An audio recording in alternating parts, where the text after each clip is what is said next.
The theory of relational dialectics defines communication patterns between relationship partners as the result of this endemic and ongoing dialectical tension, right? So every relationship is just the constant tug of war of a set of tensions. It's the yin and the yang, right? It's that white and black symbol that has the swirl and the circles.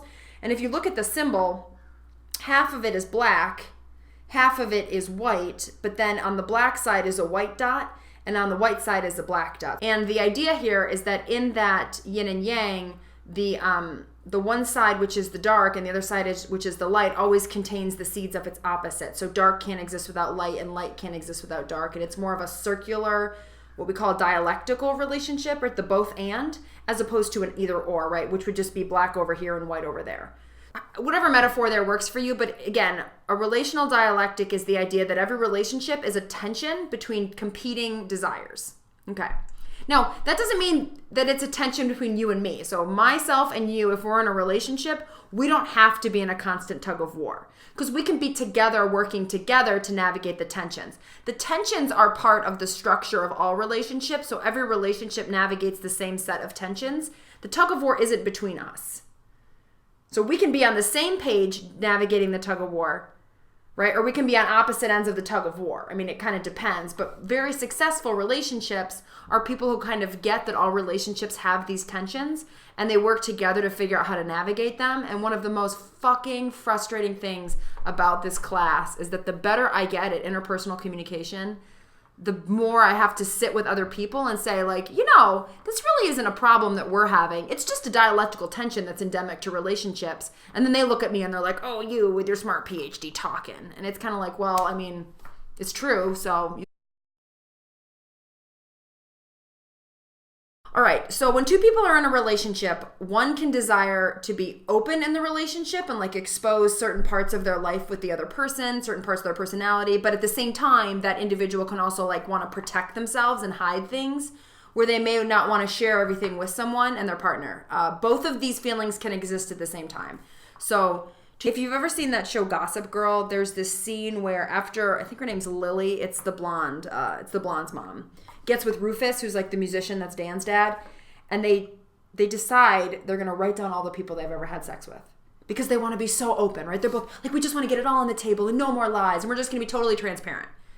And then Lily sees Rufus's list, which only has like 8 people on it, and Lily's has like 40 or something. So she rips up the extra page and throws it in the garbage. So she was all on board with openness, and until she realized that being open in that context would actually make her vulnerable because she didn't realize that they had differences on this and she thought she would be judged. So she throws away and she closes off part of herself. But she still desires to be open, right? So it's the both and. You want both at the same time and you have to navigate wanting two things that you essentially cannot have.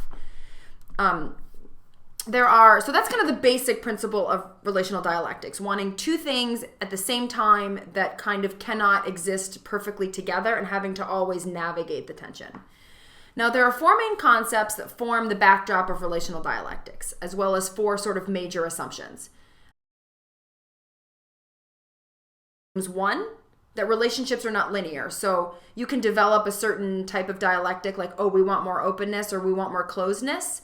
And then something can happen and you can go back to closeness, right? You're always navigating the tension. So it's not like, and some people think that if we're very, very open and then suddenly we close off from each other, that means that the relationship is moving backwards because forward movement must always mean more openness and only backward movement means more closeness. That's not true, right? Because if you lean too far to one side of the dialectic, like too far to the side of openness, you're going to have to bounce back a little bit because that's why it's a tension. If it were just an evolutionary thing where you were just leaving closeness behind, then relationships would just come to be more and more open. But that's not the way it works because openness always implies closeness in some way. So 1, relationships are not linear. So that means if you have to change how you're doing things, that doesn't mean that you're going backward. 2, relational life is characterized by change, right? You are always trying to change, address new dialectics, bringing up new ways of doing things. 3, contradiction, right? So contradiction is the idea that two things don't agree is a fundamental fact of relational life. Your relationships are nothing but giant bundles of contradiction. All you do is manage the contradiction. That's all relationships are. It's just managing the contradiction. You will never resolve the contradiction. It will always be there.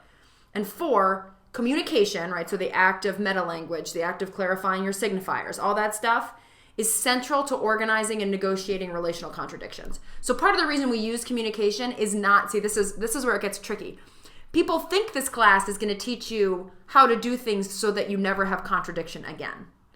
What I hope this class teaches you is 1, contradiction is all there is.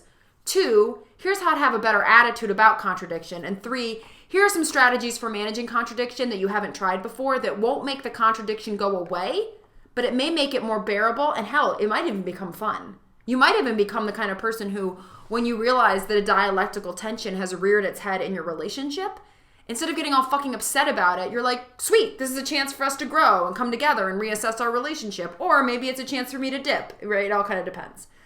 So those are the 4 basic assumptions of relational dialectics. Every relationship is made up of 6 core tensions. And I think this is helpful too, because you can realize that your relationship is a contradiction. I mean, that's like kind of the noob level of this. Like you start to realize, oh, my relationship is just a series of tensions.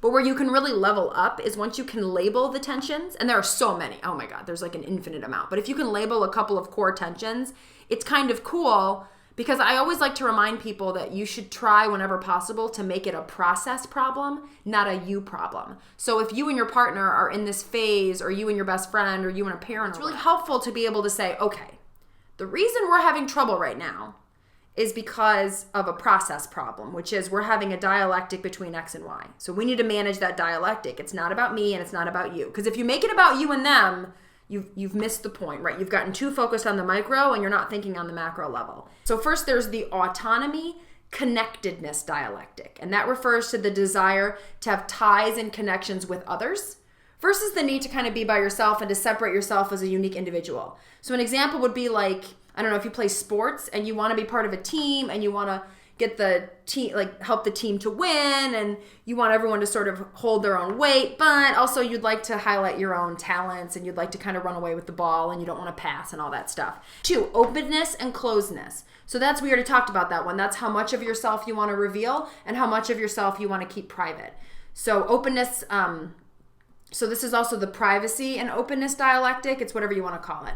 So this refers to the desire to be like open and sharing and divulge information and self-disclose, and the desire to protect yourself and be exclusive and be private. So, all right, 3rd, novelty and predictability.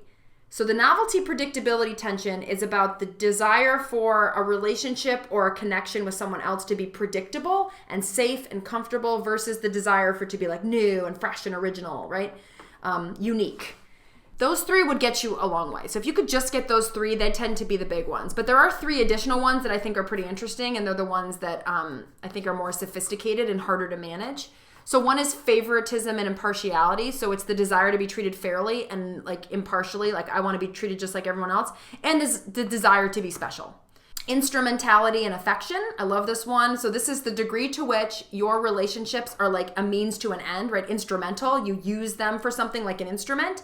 And the degree to which there's like this genuine feeling of connection. And that's that instrumentality affection. And this one I think causes a lot of problems for people because nobody wants to be told that the reason you're in a relationship is because you get certain benefits. You can't just pretend that like you're with somebody because the gods struck down and Cupid flew the arrow and the cosmos collided and now you're a perfect fit for everybody, right? There's always going to be the tension. And just pretending like the tension isn't there just causes more problems instead of being like, you know what, this tension is just part of the deal and we're going to figure out what to do about that. And then the last one is equality and equality. And so again, this is like the idea of wanting to be connected as equals and also the desire to have levels of superiority. And so in the NCAA, for example, because collegiate athletics is supposed to be more collectively based instead of individually based, and of course that's capitalism motivated because we don't want the NCAA athletes to get too individualized because of course then we'd have to start paying them more and give them royalty rights. You can't have individual celebration when you score a touchdown. Whereas in the pro leagues where it's much more individualized, we really encourage that kind of stuff because we want to make as much money on you as an individual as we can. But in the college circuit, because of the way that the economics of that system work, we discourage individual autonomy and celebration. And we say it's for the team environment, right? That autonomy, connectedness dialectic. But really what we're saying is like, well, we don't want you to be too individual because then we'd have to actually start paying you as an individual celebrity, right? So that's that celebrity culture. How much autonomy, how much is it all me, me, me, and how much is it the collective? Okay, so that's one. For example, this happens a lot, I think, at work, in work environments. There's sort of this desire to let people know like who I am and what I'm about and what I'm up to, and to not have to filter and to not have to watch what I'm saying, but also there are like certain things I don't want to talk about. And obviously this is also an amount of privilege, because the more that your identities are like not the norm, the less safe you are sharing. Right? So that's the autonomy closedness. And you're going to fall, typically most of us fall somewhere on the dialectic. Like I, for example, probably would be considered more open than I would closed. But for me, that's very much a tension. And I'm always thinking about how much of myself do I disclose and how much of myself do I keep private. In this class, for example, I probably lean too much novelty, right? I want every theory to have its new edge. I want to explain everything my own way. I want to be coming up with new stuff to talk about. I want the projects to be new. I want the discussion to be edgy and cool, and I want to push the envelope, and I want to push the boundaries, and I want to keep you on your toes, and I want insightful policies. And that's fucking exhausting because you can't build schemas around that, right? You don't know what class is going to look like. You don't know. And so it's a tension. And for me, I think for your sake, probably fall too much on the novelty end. But, and even now, for me, from remaking these videos, I'm just sitting here like, oh my God, I really could have just let him read the fucking textbook. Because like dialectics are in the textbook. It's kind of a watered down, less interesting, not as nuanced version with kind of outdated references. But like, I don't know, maybe that's all this is to you. And maybe now there's just too much information. And so blah, blah, blah, blah, blah. So it's about always managing that tension. So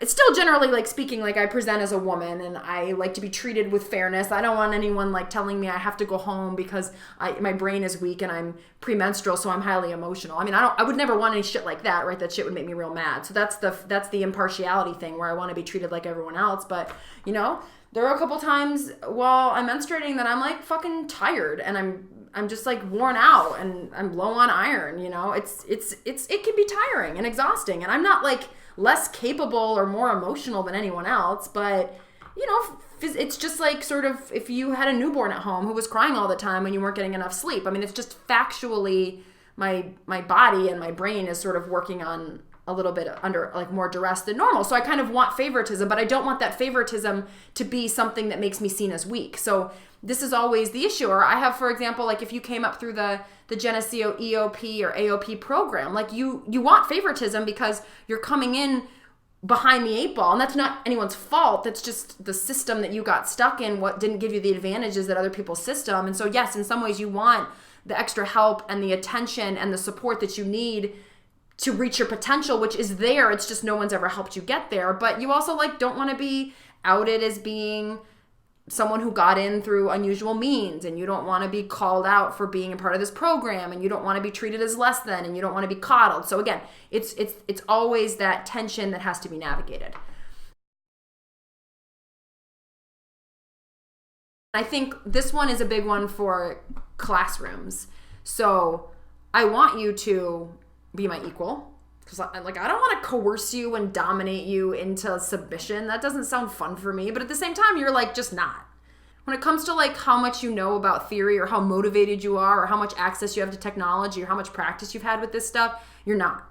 And that's good for you in some respects, right? You want me to sort of take the reins and teach you things and explain things to you and treat you kind of like novices, because if I expect too much of you, then you're going to fail. But at the same time, you want an equal say and you want to be able to advocate for yourself and you don't want to be condescended to. So again, that equality and inequality tension is just kind of pervasive to life.